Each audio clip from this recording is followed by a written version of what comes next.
This is my first mule deer hunt in 3 years.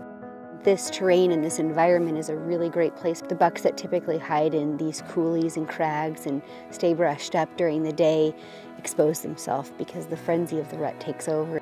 It affords an opportunity for hunters to experience mule deer in a way that you don't get to see the rest of the year. That frenzy offers hunters a really special opportunity to see a lot of deer and to witness a miracle on the mountain. It's spectacular to see.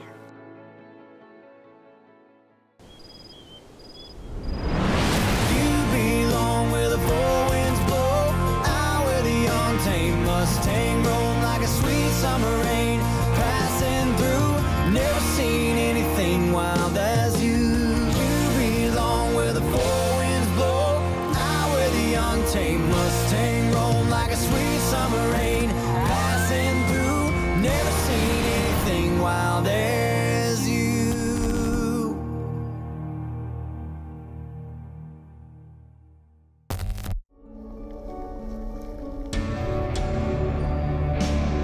Hunting out here, because it's so open, we need to be really careful about how we approach the deer and the bucks. Any little bit of pressure will push these deer into these low-lying coulees and valleys to where they remain unseen and they stay hidden. And so if we want an opportunity to really see and look over a lot of deer, our approach to this hunt has to be rather cautious because of that. I don't want to see these deer kind of start hiding out in these coulees. I want to be able to watch them and experience the rut with them. And that's the thrill of hunting mule deer during the rut. It seems like it's totally wide open out here. Yeah, you think they'd stick out like a sore thumb, but they disappear. But in reality, they definitely have the advantage.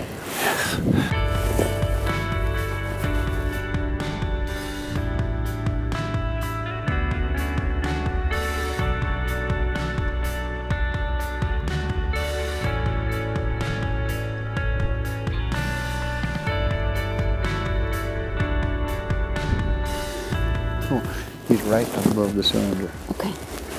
Oh, directly above. I see with my Directly plain above. eye. Just go straight up, and you'll see him. He's below the cedar tree. Okay. That time of year where you never know Exactly. where a buck's gonna pop out of one of these crevices in the ground. Well, look how deep it is. Oh yeah, they just show up. But he's not mature enough to shoot yet. Just like you said earlier, he probably is first season of being a breeding buck.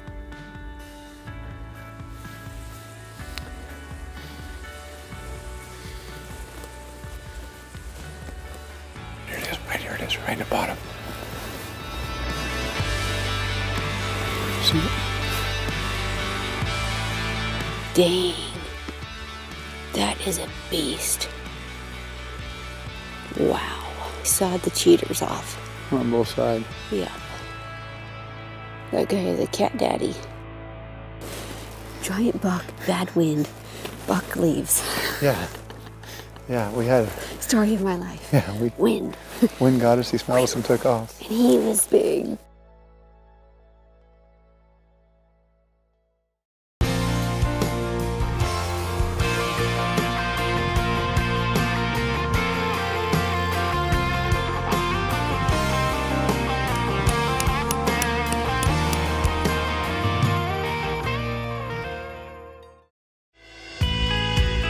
We spotted this buck from over a mile away, and when you spot a buck from over a mile away, and you definitely tell they have a nice frame, it's something you want to get a closer look at.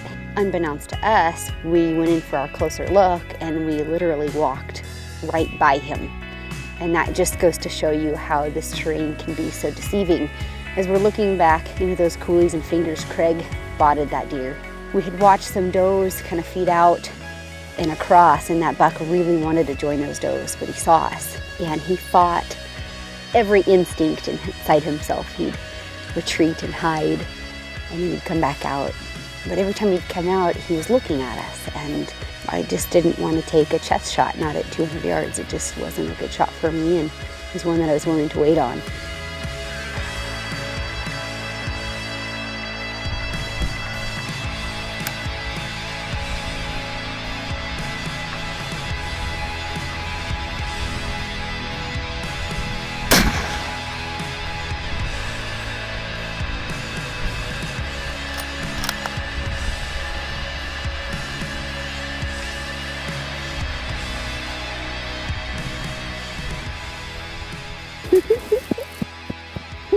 I'm so happy. I thought I missed him. I knew you didn't miss him. It didn't feel like it broke clean. Frickin' center punched him. And he ran off so fast. He didn't go far at all. He went just over that hump. Over that hump and away he went. Yeah. I went literally from feeling like I thought I totally blew it on him. And look at all these extra stickers he has. I didn't even see those because when you told me that was him, I didn't look at anything other than right where I needed to. He's beautiful.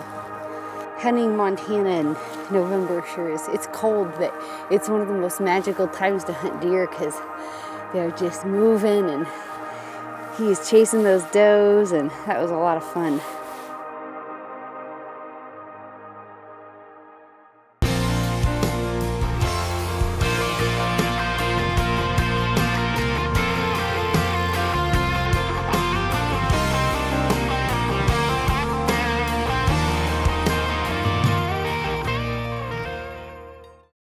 Well, it's our first morning out here hunting with Lloyd Ketchum on his place, and we're teamed up with Kristy. She went with Craig, the other guide here, and we just got word that Kristy knocked down this beautiful, looks like 5x5 deer.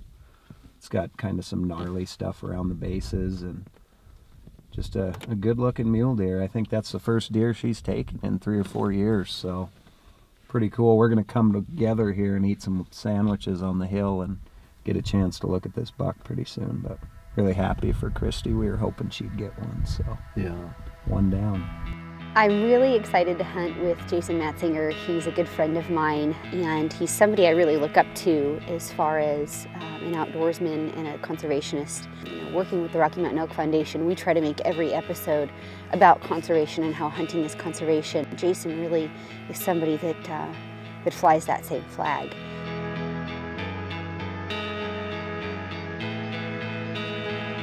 This is our first time actually getting to hunt together. We've been trying to get on some mountain lion hunts that just hasn't kind of come to fruition. So when we had the chance to collaborate on this deer hunt, it was one that I definitely did not want to say no to. It's very exciting to be out here with him and just to really appreciate this special time. There's no more of a special time for deer hunting than hunting mule deer during the rut.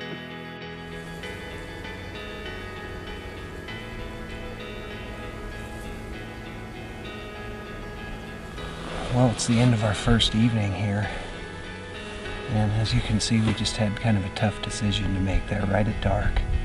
Absolutely beautiful 5x5, big mature mule deer buck.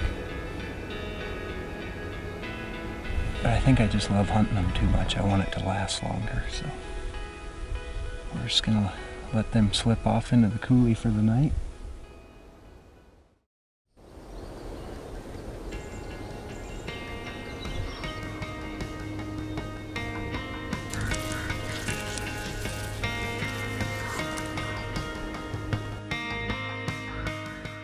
We caught the glimpse of a buck that we just could tell that he was a dark rack chocolate buck, headed right up into this coulee, so we're going to get right up here to these rocks, see if we can get a view of him here. So let's get going.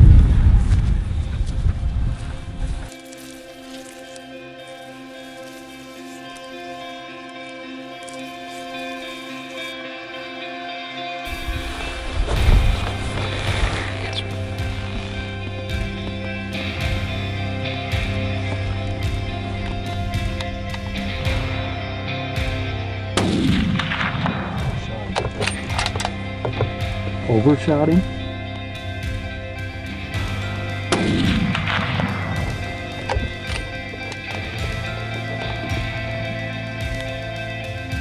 He did.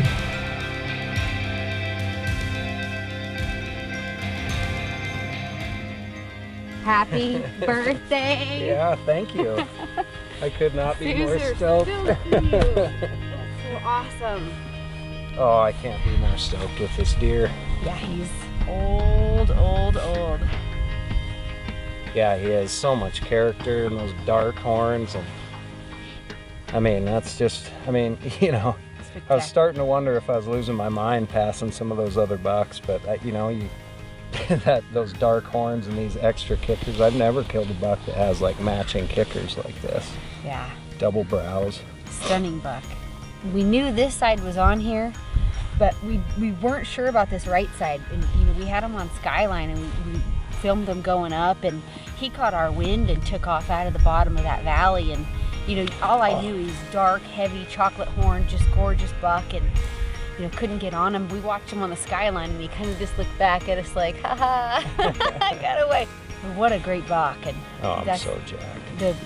It's just perfect. I couldn't, I mean, for you to get him, you've worked so hard out here. You've hunted so hard and passed up so many good deer that I'm sitting back going, what are you passing up all these deer for? It's crazy, but this is why. Just to watch through the binoculars, all of it go down, you know, and being up on the hill cheering you on, it's pretty cool. It was really awesome. It was fun having all you guys here, seeing it happen.